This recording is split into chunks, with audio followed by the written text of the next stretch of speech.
Hey everyone, and welcome to another deep dive.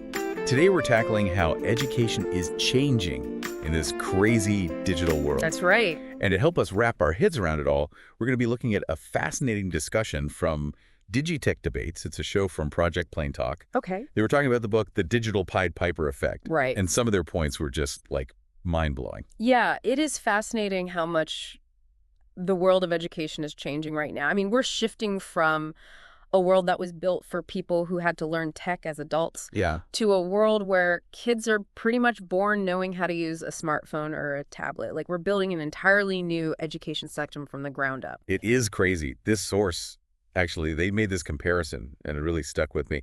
They said, trying to teach kids who grew up with tech the same way we learned is like trying to make a fish climb a tree. I love that. That's such a powerful image. It doesn't make sense. It really does get at this idea of multiple intelligences that the psychologist Howard Gardner talked about. Yeah. It's that idea that there isn't just one kind of smart. Right. Some people are great with music, others are incredible at understanding how people work, the whole range. So are we saying that the old school way of teaching, where it was all about logic and language, that might not be the best way to teach these digital natives? It might be that we're missing a big piece of the puzzle, yeah.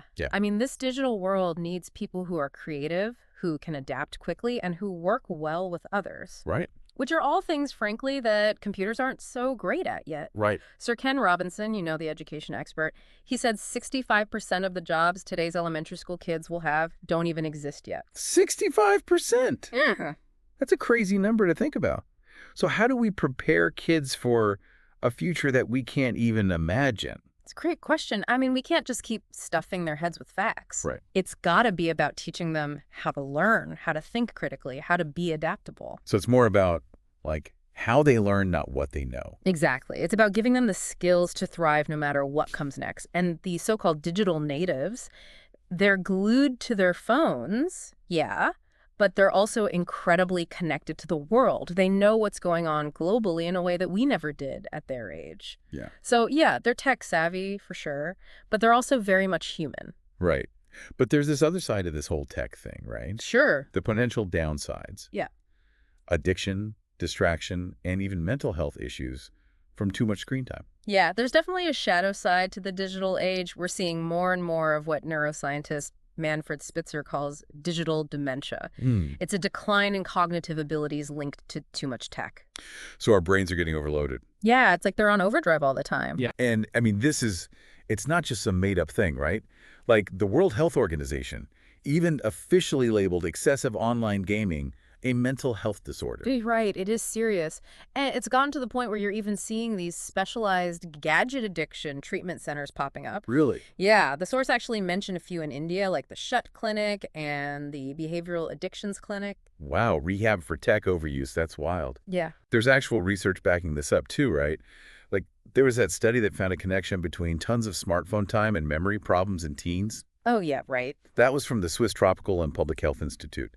So how do we balance this incredible potential of technology with all these very real risks? That's the million-dollar question, isn't it? Figuring out how to use technology in a smart and deliberate way. And I think a big part of that is going to be about rethinking how we approach education itself. Okay, now things are getting really interesting. So where do we even begin? Well, one thing the source keeps coming back to is this idea that education needs a radical shift.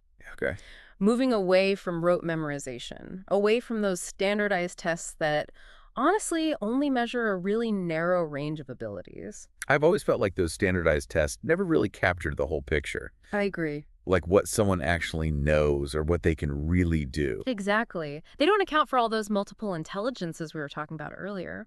The source argues we need to embrace experiential learning. Oh. That means students learn by actually doing things, by tackling real-world challenges. So more hands-on projects and simulations, apprenticeships.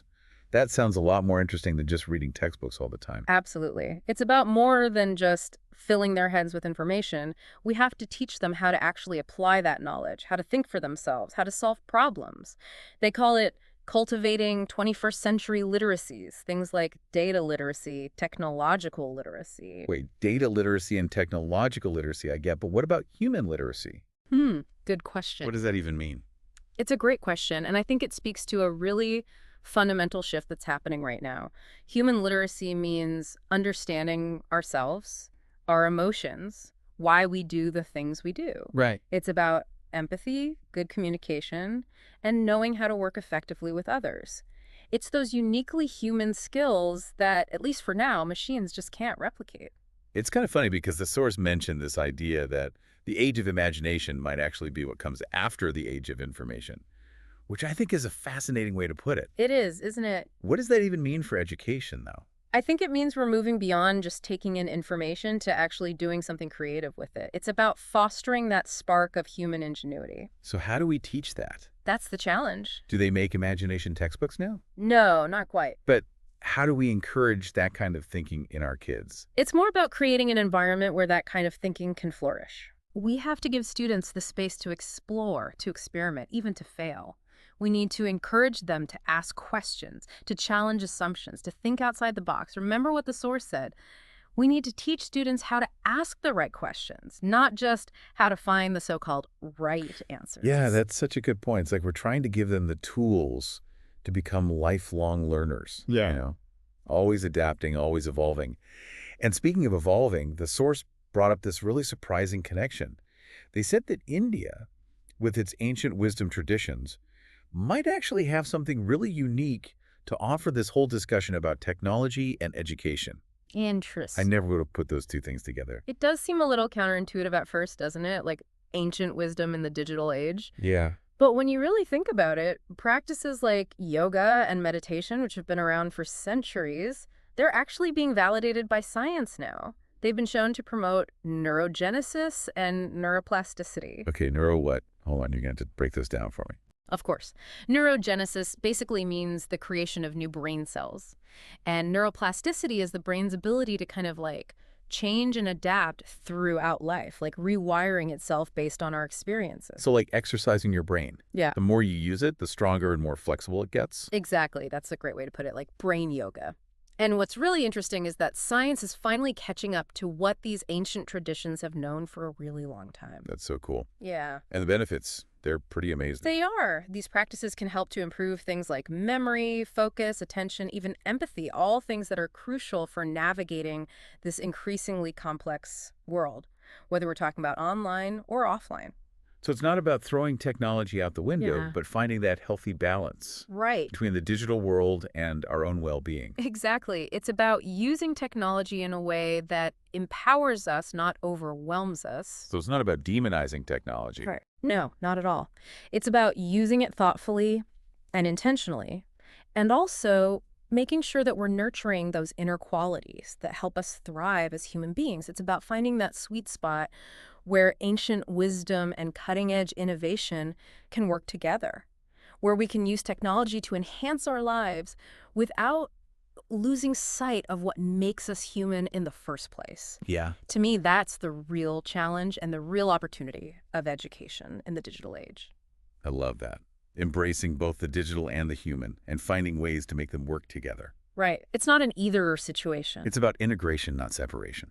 Exactly. I think that's a really important message to keep in mind as we move forward. Absolutely. So this deep dive wasn't about fear-mongering over technology. Mm-hmm. So this deep dive wasn't about fear-mongering over technology, Right. but about exploring how education can change to empower you, the listener, Exactly. in this fast-paced world where everything's always changing. That's right. We talked about the challenges and opportunities for kids who grew up surrounded by tech, the need for a more well-rounded approach to education, Right.